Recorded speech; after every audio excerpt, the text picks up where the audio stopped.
It is so hot that my balls are sticking to my leg like pancake batter sticks to a boiling pan. So yeah, I just wanted to quickly talk about the heat wave situation going on, not only in America but many parts of the world. So first up, just for some American heat wave news, we have this one here, which they have changed on the weather.gov official app. Excessive heat warning to an extreme heat warning. That's pretty telling.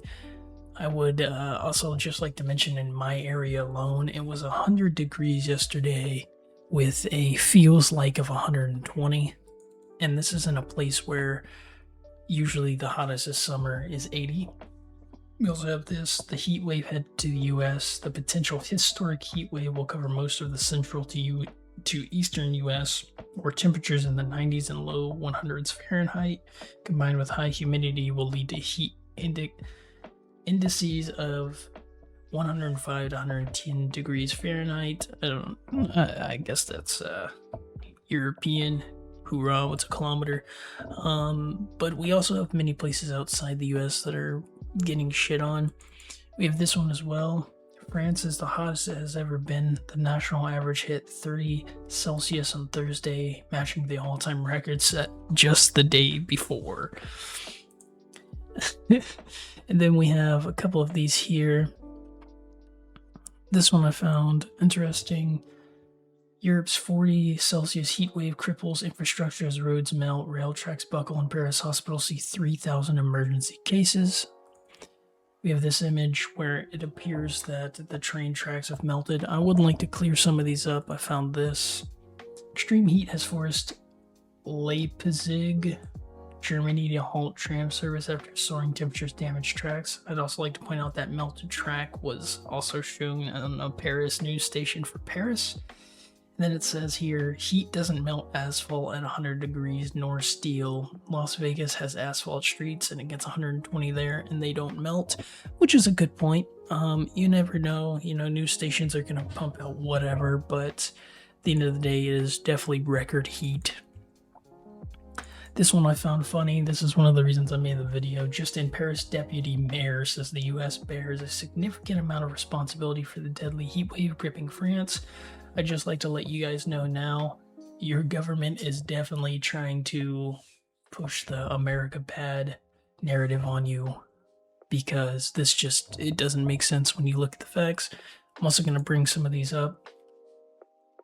Even when counting the entirety of the world, AC usage only constitutes 3% of global carbon emissions. The United States is far from the first in terms of AC usage as well. Yes, this is one of those you are deliberately refusing AC because it makes you feel superior moments. I think the average increase of outside temperatures in an area that uses AC is like 2 degrees. It's not something any sane person feels like. And just to go over that a little bit, a lot of Europe doesn't use AC, including France. They are really trying to push the narrative that it's because, America's making it too hot over there. But I would just like to, anybody who's listening, hey, maybe tell your government to prepare, because it's pretty clear what has happened is Paris, they weren't prepared for this kind of heat, so now they're looking at anybody to blame it on because it's so hot. In reality, you guys just haven't had AC because you haven't needed it, so now that you need it, it's a big thing. This one, weather forecasters warn of a prolonged dangerous heat wave set to blanket large swaths of the US this week over the 4th of July weekend. That's over this upcoming weekend, so everybody be safe.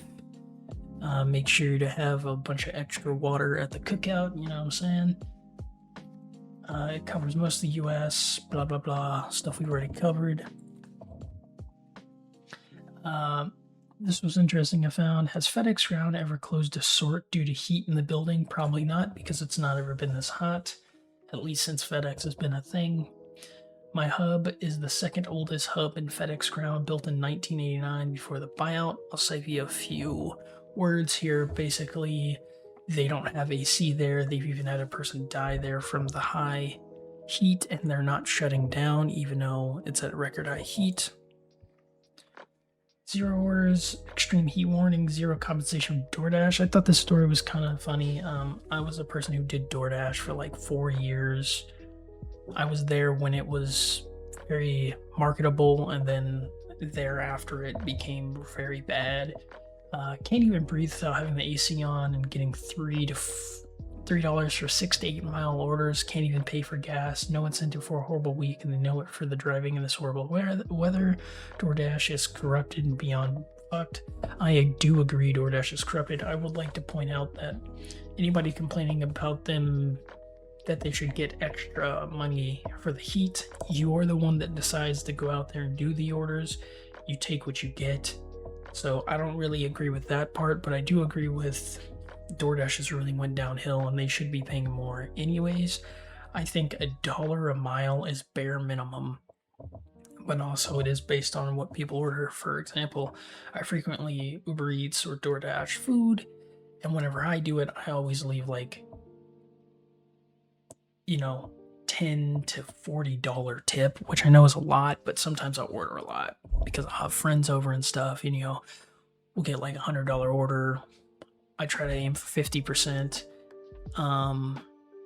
That's just a personal thing. I know it's most people might think, well, that's kind of stupid, but that's what I do.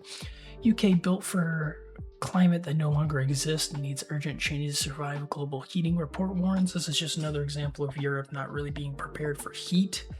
Like, it is really bad. The heat is really bad. I mean, I've been out here driving with no AC. It's real bad, but at the same time, most of the problems that make it seem so bad are also because a lot of these places aren't prepared for this kind of heat. This one, burning or melting rubber smell after 2 days of extreme heat. Basically, a family smelt burning rubber in their hallway alone, nowhere else in their house, not the other rooms. And then somebody commented under that, the AC is drawing too much power while starting, your fuses are too big. They just give a bunch of reasons, but at the end of the day, they think the circuits are melting, which they probably are, because currently where I'm at, I'm fortunate enough where mine aren't melting, but literally down the street, a friend of mine who has a house, theirs are melting. So that's pretty interesting as well. But basically, this is all to say that, a lot of places in the world right now are experiencing very extreme heat. So everybody make sure to stay as cooled down as possible, stay in the shade, try to drink as much water as you can, as much liquids as you can. And this might be one of the few times in, history where people just sitting down might actually need electrolytes. Because usually people, if you drink an electrolyte drink and you're literally profusely sweating from some sort of activity, you are over-consuming sodium. This might be one of those times that it might be good to get some electrolytes in you. Magnesium, sodium, potassium. So yeah, everything's real bad. It's real bad even where I'm at. It's real bad in a lot of areas. So make sure to stay safe out there. Remember, it's probably going to get worse before it gets better. And after every heat wave, there is a storm. So be prepared for that as well. And thanks for coming to hang out, Limes. Peace.